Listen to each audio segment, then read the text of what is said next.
G'day golfers. Ever found yourself redirecting blame and making excuses after having an absolute shocker on a golf course? I know that I have. Range was closed, I was a little cold, didn't warm up, I hit it in those 3 old divots. Then we have the podcast for you.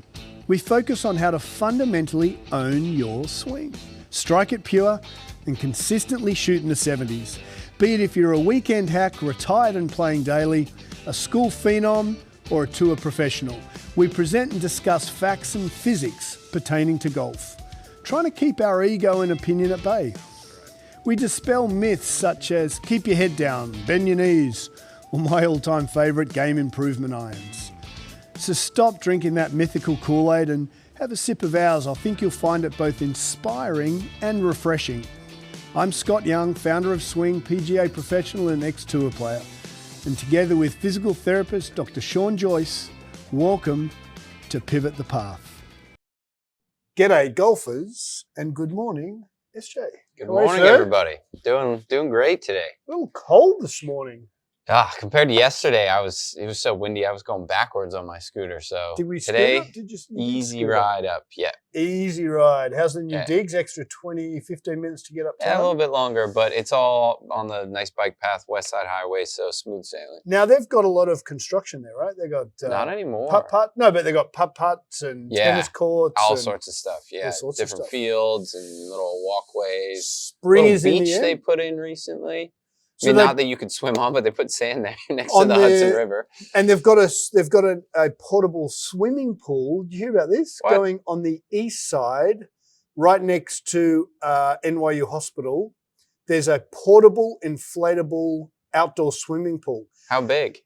Pretty big. Like, I wouldn't say it's 50 meters, but it's pretty big. Okay. So they basically think of a inflatable swimming pool. It sucks water from the East River, filtrates it, and then puts it in the water. Yeah. And then, so is it sitting on land? No, it's in the middle of the East River. It's floating on top of the... Floating really? on, yeah, it's very cool. Oh, wow. New York City. It's come to New York City destination. And where spring is in the air. Yeah. You can see it in here, especially too. People are starting to think, I'm going to be out on course soon. Yeah. Got to tidy things up. We did not play on Friday because we had some stuff go on, so we're going to try and get out. And it was freezing cold too. Yeah, it didn't end up being the best weather. So, yeah, our day is coming soon. Yeah, so we're going to get out. So you're away this coming week, so we're going to try and get out Friday week. Yeah, that'd be sweet. Yeah, Friday week. So news from the fairway. We had a big week again. Yeah. Abraham Answer, Live, Hong Kong, just smashed it. I like Abraham Answer. He's also an entrepreneur. He's got his own tequila company. Yeah, Mexican lad, right? Yeah, from Mexico. Love cool guy, that. but again, Super not cool a big dude, doesn't hit it super far. Yeah, just gets it done. But pretty accurate when he's on. And seems a great individual. So Abraham, well done, mate. That was awesome. LPGA, we had the Blue Bay. We had Bailey Tardy, American lass. And then also Sarah backed it up to come second. She won last week and then second this week. Love top that. Leaderboards for certain. And of course, we have to give a shout out to Anthony Kim. So, went low. AK 5 under, third best score of the day, I believe, and just looked awesome. Yeah, which is nice to see after, I know, coming back and what he had 76, he caught a bit of flack. Yeah, started with, I think, 6 over, couple over, and then it's just gone bam, 5 under. He's still got it. It's in there. He copped a hammering, which I thought was most unfair, and it was from pretty insecure, obviously very personally insecure PGA Tour members. They just hammered him leading up to Hong Kong.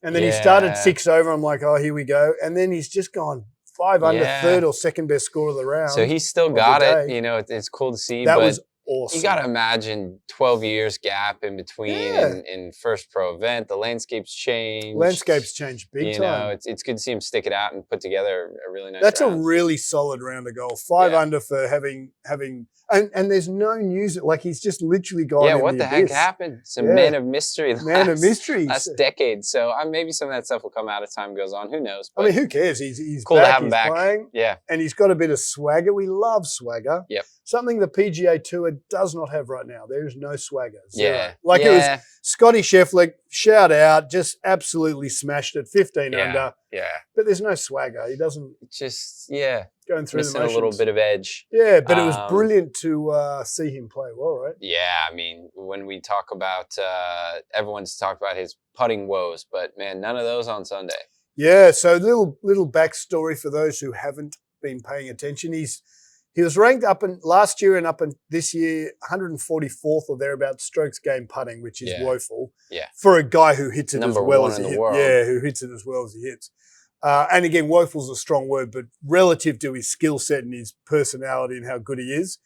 And then the story is he put a Taylor Spider in the bag. And I went to the Mallet. After Rory had an interview at the Genesis Invitational talking about, I think Scottie would benefit from moving to a Mallet. And then next week he goes and does it and then wins. Yeah, I mean, the theory with the Mallet, we're going to get into a little bit, but the Mallet's got a greater surface area, therefore it's a little more stable. I'm not a big believer of face balance, toe balance, heel balance. I think because the putter's working on such a small linear length, it's only going about 1.5 feet. You don't need that much help. Yeah. We believe there's other options. We're going to get into it in a minute. But he wins 15 under. Yeah. And 6 under the last day. There was no one even near him. There's no one close to him. Yeah. He ran away with it. Which I love. We talked about this past. I just love when someone wins an event rather than hangs on. Like Abraham came out first 2 rounds super strong and then kind of hung on. He did hang on a little bit to win. Yeah.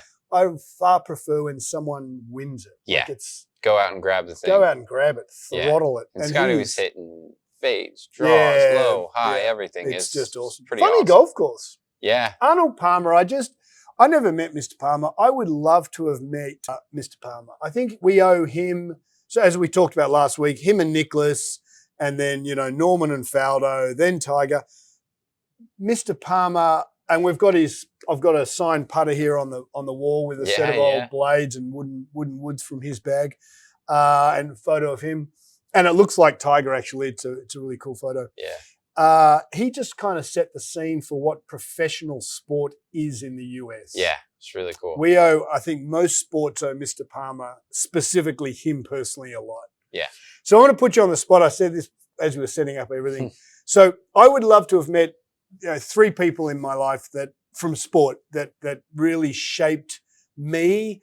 Arnold Palmer, Ben Hogan. I would love to have met Mr. Hogan. He just, because I was a grinder and I spent, 10 hours hitting balls, my hands physically bled. I love the theory of Ben Hogan. He just struck me as a grinder, broke both his legs in a car accident, tapes him up, comes back and wins a US Open, like just a grinder. Yeah. And there was an Australian cricketer, and I'm giving you time to think about this. Yeah. There's an Australian cricketer, Sir Donald Bradman, who basically cricket, and I'm a cricket nut job. I love watching Test cricket, and he basically taught himself to bat. Think baseball, but on a vertical plane. Yeah. The cricket bat's about 5 inches wide, and he taught himself to basically hit on what we call a cricket stump, which was basically like a stick. He had a golf ball and a stick on a corrugated, so not flat bit of water tank. And he just practiced for hours his hand-eye coordination, and he was the greatest batsman of all time. Yeah. Still to this day. And I would love to have met him because he just struck me as an outlier. I love outliers, right? People who are a bit weird and represent the outside of the norm. And he shaped Australian cricket, and there's movies about him, and it would have been cool. So who's your sporting icon, or anyone for that matter, who you would love to have met? And well, the first one that pops into my head, and I grew up playing a lot of ice hockey, is a guy that was on the New Jersey Devils. He's a defenseman. Interesting. His name's Scott Stevens. Still alive? Yeah. Mr. And Stevens. He was in the league in the NHL when the New Jersey Devils, the Colorado Avalanche, the Detroit Red Wings were all kind of powerhouses and had a bit of an intermixed rivalry. They were always contending for the Stanley Cup. They had some great series in the NHL playoffs, but it's when the league was pretty rough. So what was he? What was his? He was a beast.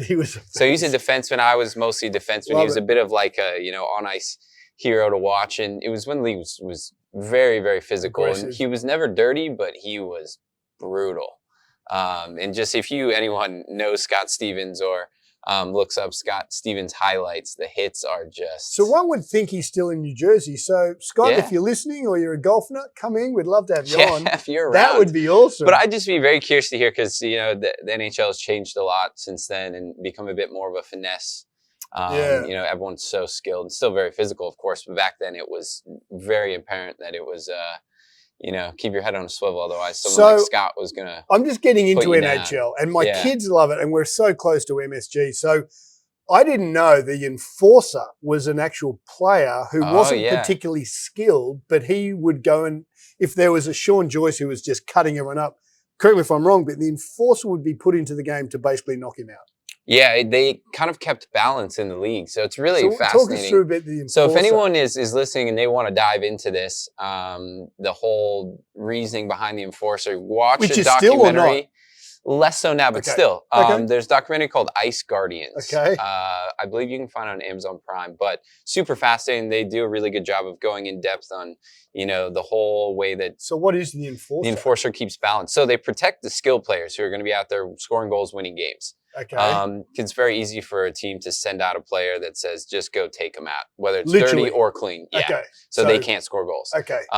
But if he goes and does that, and he knows that their team has an enforcer that will go take him out. Oh my God. Then, so it's a game of chess. Yeah, exactly. So they need to be there to keep chaos from breaking out. And sometimes, you know, you see the enforcer on the ice and you think, oh, shit's going down. And that's a fun part to see. So was getting back to your to Scott, was he an enforcer? Or no, he was a skilled player he still. Was he was out there captaining a team, you know, defenseman, but also a bit of enforcing. Did New Jersey ever win the Stanley Cup? Yeah, I think around 2000, okay. 2001, 2000, 1990. Rick, an old client of mine, Rick's here in the city. He's big. I think he's into the organisation, and he's a finance chap here. Wonderful human being. Shout out Rick. He loves the jersey. He's in Jersey. And, yeah. So they have won the league once, twice? A couple times, I think. Couple times? Yeah. And has in that it always era, been in really New Jersey, or they started You know, I'm not sure else? about that. I kind of became a fan. I was a big Avalanche fan, but just because of him, and they had some really fun teams over the years. So. And who else? Anyone else? Trying to think who else. Any lacrosse stars that you grew up watching? I watched less lacrosse growing up. Just wasn't as big when I was a young kid. Sure. It was really a growing thing as I was coming through high school. Yeah. Do you watch your NHL now? A bit. Yeah. Not as much as I used to. I watch more golf than anything these days. Sure. But and getting back to golf, we had your boy Mingwoo Lee. He did, yeah. Speaking of swagger, he didn't perform as well. I think, what did he finish up? Tied 44. 44. I mean, still made the cut. We love making cuts. Always good. He was probably pretty emotionally drained after that week. Yeah. To be in contention. He made a good run at it the week prior, and I don't know, it'd be fun to see him at the Players coming up. So it's funny, you know, everything we do here is just kind of off the cuff. I'm thinking now, Rosie's dad, Pop, who we adore, shout out Pop. Pop was a nuclear engineer, ran nuclear power plants, and he used to tell us arousal levels and stress and emotional levels. So after a super intense incident at the nuclear power plants, if they were having alarm bells singing, he was the chief engineer, so he would, you know, look over everything. Yeah. He would say that after an extremely emotional event, the human body would then go into fatigue. And the amount of his workers, engineers, say if they were having a simulated meltdown, the stress of that event. I mean, Pop tells a story about being in a reactor and they've got to close the doors and wear the suits. And Pop saved a couple of people's lives because a door wasn't quite shut and the radiation. It's like a movie scene. Completely out of the movies. But he would say after such a stressful event, the body goes into shutdown and it actually goes into fatigue. And the amount of times that the arousal level of a human being would go into fight or flight, your adrenaline's pumping after a serious adrenaline event, he then would say that his workers would actually go and sleep because the body has to recover. So you could imagine, and this is, you know, a shout out to Sarah who won LPGA last week and then backed it up. Like winning 2 weeks in a row, and like after you have these guys have 11 under 59 and then come out oftentimes have 5 or 6 over. Yeah. It's an amazing how these golfers, and I presume they do work with their sports psychs, they have such an adrenaline boost. And think about Mingwoo Lee's on the high for 5 or 6 hours. Yeah. it's not uncommon to know or to think that the next week he's going to struggle. Yeah, and to turn around, Monday after playing press Sunday, conferences, travel, all that, then you travel and your practice rounds again for the next tournament. It's a pretty quick turnaround. So he's made the cut, and then Will Zalatoris just keeps going. He's up there again. Yeah, tied fourth. Playing good golf. 7 under, so he looks good too. So getting back to Scottie Scheffler, so he had 16 of 16 putts inside 15 feet, which is insane. Yeah, especially coming from where he was with his putting. So I always find this fascinating, just the woes and ups and downs of putting for regular golfers, but also on PGA Tour. So kind of what do you make of, he changes to a mallet and then all of a sudden... This is when we could speak for hours. Yeah. Shout out to Nitz. I've only ever had a couple of putting lessons. I remember Nitz gave me a putting lessons on tour about 20 years ago, and it was elbows to hip bones. We're going to get into that. But it's amazing how many tour players literally have 5 or 6 putters in the trunk. Yeah. I know Stephen Bowditch, who I caught up with at the actual PGA show, Bowder, who's one of the best putters I've ever played with. I played with Badley a couple of times, and Bads is obviously up there. Yeah. Actually, probably Bads is probably the best putter I've ever seen. He's, I think, currently one. Is he number one? Yeah, he's insane. Just Bads. So to answer your question, I believe that technology has or will continue to change putting. So I can only speak for myself, and you talk about guys like Bowditch. Bowdo never really practiced his putting too much. He was just brilliant. Mm-hmm. I believe it's a born skill, and I believe this based on eyes and alignment. Okay. And I really believe this because I've just spent about 10 to 12 hours last week on my putting alignment, and we're going to get into it in about 5 minutes, but we've now got a system here at Swing that I think is absolutely bulletproof. So we've got PuttAIM, which is a laser. We've got a Tour Aim, which is a little way to measure where you're starting the ball. And then we've got Blast, which we've talked about before. So we've now got 3 hardware devices that are basically alignment. Yeah. And I think in the years to come, now we've got better hardware on alignment, I think the putter's going to get less and less involved. I think personally it's all about alignment and eye dominance. Yeah. And a bit of, as you always say, face to path. And face to path, yeah. But I think when I went down to the PGA show at the putting green, which is about the size of ballpark 3 tennis courts, there was so much noise all about the result, the putter, and no one was talking about eyes and eye dominance and alignment. And so getting back to PuttAIM, JP and Jay, you guys have put out a laser that's been around before. Like there's been putting lasers for years, but nothing so clinically clear as what I think the PuttAIM is. And so SJ came up with this week, how about we do putting? And so I think it's a brilliant idea. Yeah. I worked on my putting. I was a ferocious practicer, but I was never a brilliant putter. I was a good 28, 27, 29 putter on tour, which means if I hit 10 greens and had my 27 putts, I'd have a couple under. But I was never a Bowdo or a Badley who would go out and have, or a Scottie Scheffler for this week, who'd go out and have 21 putts. Yeah, that's insane. I mean, I've played with Bowdo where he had literally 21 putts. And I'd be like, that was crazy to me. Yeah. But here's a funny thing. I've just spent more time than the last 20 years on putting on data, and I realize how much I was. So I believe a putter should be slightly inside to inside. Someone like a Dave Peltz believes you manipulate, go straight back to straight through. I think that's a manipulation. So I think because the putter's attached to a body, it should arc. But I've been going back about inside 1 degree, and I've been hooking my putts for 20 years. I never knew that. Yeah. And the data's shown that to me in the last week.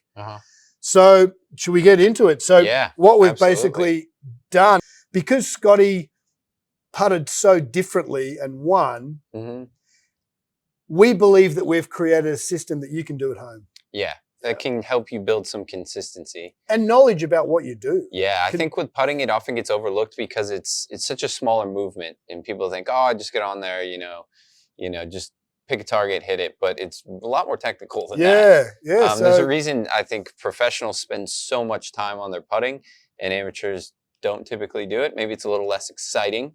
And also body, right? Like a lot of people Yeah. here say, oh, if I practice my putting, my lower back gets sore. So what we thought we'd do is maybe we can talk about why the lower back gets sore in putting specifically. I hear that all day long. And it's day surprising. long. You think people say, oh, driver bothers my back. And they're actually like, no, putting, I don't practice because my back is sore. Yeah, so I'm 48 and I can putt for, I've done literally 10, 12 hours last week. I have no lower back issues, but I did on tour. Yeah. So when I'd practice my putting, because my hip flexors are a little tighter when we're talking about that puff rib cage. So maybe why don't we start this? We're going to duck to a putter in a sec, but maybe we can start about why the lower back gets sore. Yeah. It's just not your lower back, right?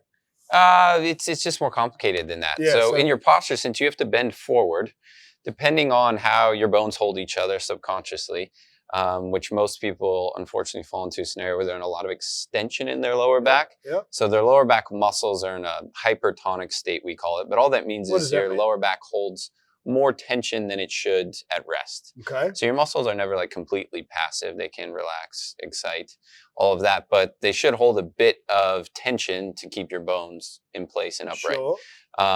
So if your lower back's in a position where it's working hard all day long, and then you go bend forward where it needs to work harder, it just gets tired really quickly and you'll feel that achy, sore back. Interesting. So it's a posture, non-golf related posture issue, which is what you have your bread which and will butter. push you into like a putting posture that probably aligns with that and will, again, make your lower back work very hard. Yeah. So in a perfect world, if you can, rather than use your lower back to support you when you're standing over a ball to putt, you can get your posterior chain, so then glutes, hamstrings, and then the support in the core from the front, your obliques, your abs, then lower back can relax and not be working so hard. And you should be able to sit there and putt as long as you want. Yeah, so I putted for a good hour and an hour and a half at various times last week.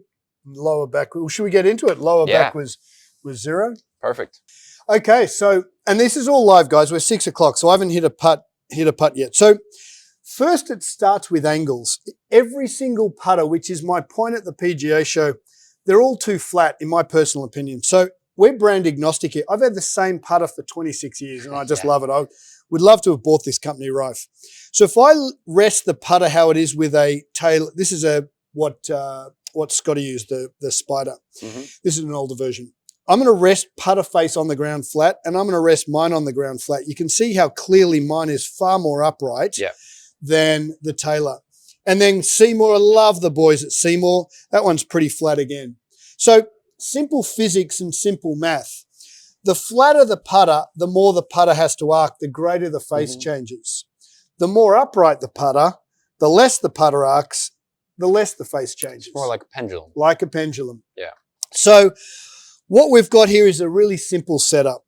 We've got PuttAIM. So Noah, he and his wife produced PuttAIM. Every single golfer should buy a PuttAIM, a PuttAIM, which is the green laser, and Blast. Mike, shout out to you. You came in and visited us. We love Blast. So what these three things do is just create data. Yeah. Give you feedback. Give you feedback. The PuttAIM ensures that I point the face square. So PuttAIM or PuttAIM on their own, in my opinion, is a waste of time because we can cheat. Yeah. I can aim right and hook it through this hole. But because I've got the green line, I just buy a set square, Home Depot. Yep. $10. Yep. I get really close to the putt. And then from there, I know my putter's nice and square because of the laser. Now, here's the bizarre thing. This should do it in real time. Okay, so I've hit a perfect putt, 6 o'clock in the morning. I've opened that 1 degree. I've closed at 1.8.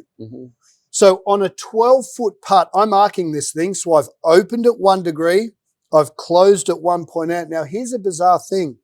For 20 years, I've been obviously hooking my putts. So this close ratio is like 3 degrees. Yeah. 3 degrees, 4 degrees is not going to get it done. So if I open at 1 degree, close at 1.8, that gives me a reference point. So what Blast does is gives us a reference point. Yeah. It's so simple. And you start to just learn your patterns. You know, it's like hitting balls on the big simulator. Face the path, like, what am I doing? What am I doing? It's hard to improve if you don't know where you're aimed. Yep. So I can aim right. I'm going to do this incorrectly. I can aim right and probably hook this through the hole. Okay, so I missed it. So it doesn't matter what you do, but until you know what you, so there I've opened at 2.6 on the way back and I've closed at 16. Yeah. Right? So it's telling the reader or the user, wow, I've closed that 16 degrees. That's not going to work. So I put my ball back on the line. I make sure my putter face is square. I get very close to it because I want the putter to arc less. And I'm trying to feel like it's pretty straight back, straight through. But I know it's not, right? So I've held the putt. I've gone back 1.6. That one I closed 3.5. That's old Scott.